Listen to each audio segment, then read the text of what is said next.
of course, a little after market hours today.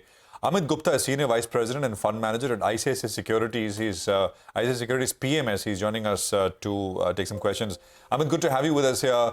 I just want to start very briefly with a very quick sort of near-term Nifty kind of view. We had Dilip Bhatt earlier who was telling us that in the near term he'd be extremely cautious. Is that a view you share from an overall market perspective, or are you pretty okay? So as I said last time, the market actually has remained cautious from even 18,000 levels. So I still remember that even that time when the S&P had come down to the pre-pandemic levels, we were still, 5,000, 6,000 points higher than the pre-pandemic. So that cautious, cautiousness came actually from those levels. But now here, if you see the Nifty earnings growth, it is around 17%. And you compare developed markets to emerging markets, you will not find this kind of earnings growth except one market, which is Taiwan. In Taiwan, it is around 18%. But unfortunately, because of the China, moving into Taiwan, we have seen the foreign institutions, they have kept themselves away from that market. So its P is around 16. But RP is around 20, but PG is around 1.25. So this is where India is still attracting the flows. It's very important because US PG is around 1.65. So that means if somebody says that interest rates are going to cut in US and US markets can start outperforming, but India is still attractively valued from that perspective. And this is where I think this kind of move has continued. Yes, it is a little sharp, no doubt about this. We have spent 2 years around 17,000, and now within 1 or 2 months, we have moved up by almost 2,000 points. So obviously, this move has been a little more sharp, but I think there are still opportunities in the market. If you can capture low price to earning and earnings growth of around 20-25%, you can capture this in those stocks which are coming out after long consolidation. This is where I think one needs to focus now in the portfolio buildup. Okay, all right. Hi, Amit. Good to see you in. Nigel on this side. By the way, at the bottom of your screen, you have GQG, the big fund out there. They've gone ahead and increased stake in ITC. Last few days, you've been hearing some buzz about them putting in some money, but this is official, so we'll go with that. That's on the BSE. They've increased stake in ITC by close to around 1.2% over the past quarter or so. But Amit, just before you got on the show, we were talking about how the rush at railways, at airports, maybe both are looking like each other, railways looking like airports, airports looking like railways. That discussion for another day. But how do you place this theme? I recall you're like a couple of hotel companies, Lemon Tree, if I'm not mistaken. Tell us, what's your view? So, yes, I mean, the infrastructure is definitely coming up, but I think the domestic tourism focus of the government, I think from Ayodhya to Varanasi, even if you look at Jammu and Kashmir, we have heard the Jammu and Kashmir economy now has started growing by double digit, almost 40-45 hotels. Maybe they are actually going forward there. I mean, you look at Navi Mumbai now. So after the new bridge and the airport now, you will start seeing the new hotels also coming up actually in Navi Mumbai. So the luxury segments were doing good. They are still doing good. But I think the mid-size segment, if you have a limited players listed, so that is a growing theme. So Lemon Tree, if you see the revenue CAGR of this particular hotel, it is growing by 23%. Even EBITDA is growing in excess of 22%, which is much higher in comparison to other hotels. I understand there is some debt in the books of around 1,600 crore something. But if they are increasing the tariff rates, you have seen the average room rate has increased by 17% now.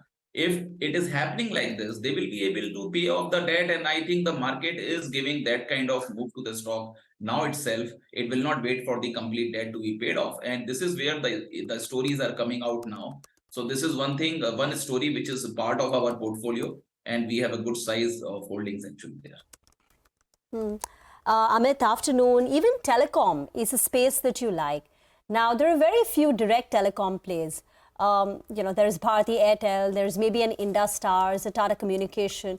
Which ones are you geared towards? And tell us what would be the key catalyst, and especially your own estimate on that tariff hike or a price hike. When do you think that's forthcoming? So I think the last tariff hike in telecom came in September 2021 in the prepaid space, which is a major part of the revenues of the telecom companies. So now we expect that post-elections, it is possible because it also impacts the inflation. So it is possible post-elections you will start seeing some kind of tariff hike now. And our tariffs, as you know, they are already one of the lowest in the world. So $2 per month that they are paying, and the other countries easily they are available at $6 per month or higher. So it is expected that 1.5 times of tariff rate increase in the telecom space in the coming 4-5 years is going to happen now. And this is where the average revenue per user of the telecom companies, which has already started getting some acceleration, I think it will happen more. So Bharti Airtel, which has crossed 200, it will remain the top bet actually in our portfolio. And you are seeing now, so the stock has recovered actually very fast from 1,000 now. And we believe going forward, almost 400 billion rupees of free cash flows are expected in this particular stock. And this is where I think once your 5G capex is already built in, and if you start showing that kind of tariff rate increase, the revenue obviously will get a much higher impact. And then the next is 5G applications by the various industries. That is still awaited, but that can be a good trigger actually going ahead. Amit, Angel is selling off. I mean, actually, I just looked at IIFL Securities. That is down about 7.5% as well. Any thoughts on these names? So you're talking about the broking companies? Broking companies, yes. So I think, see, as per the capital markets, if you are seeing now, I think the market is getting more broad. The cash volumes are going to increase. So my sense is the capital market, participants, they are going to do much better going ahead. And you are getting events now. So near events, you see the further increase in the volumes. So we have Indian election, then we have US elections, and then you may have a scenario of interest rate cut also. And this is where I think when you have events, the market platform is looking good. And also, if you look at the macro perspective, when the dollar is weaker, when dollar index is still reeling around 101, the crude is lower because they have opened Venezuela. It is good for emerging markets like India. And this is where I think more stories can come up across the sectors. And this is where more research is also required. And I think these companies can do better going forward who are in the capital market space now. All right, Amit, final question before we let you go. BHEL. People have been saying the rally is done at 100, 150, 180, 200, lifting up its back, double century. Do you think it's still that thermal capex play, and does it have more room to run ahead? So I think thermal capex was not there from 2015 till 2022 almost. It was a -1% CAGR, so that means it was declining.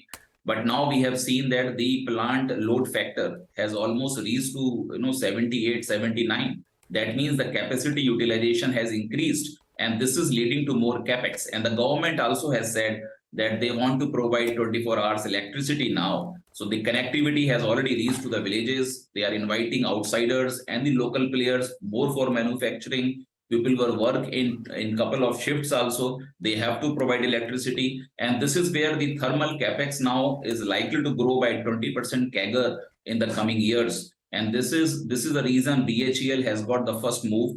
But BHEL, the other benefit is they are diversifying their book now. And the book, actually, they are building up in the defense space also. They are coming out with a particular gun which they only produce. They have also done a consortium actually before with a Titagarh wagon for the Vande Bharat trains and all. So they are diversifying the book, which is good, I think. And the order book positioning actually has gone triple to the financial year 23, the last year revenues already now, which is a very, very positive sign. And this is where I think even if market consolidates, these stocks, which were the previous large caps and they have come down, I think they can gain some strength. Definitely now this may be a very good wicket for them. Amit, we'll leave the conversation here for now. Thank you very much for joining. Moving on, AI and technology.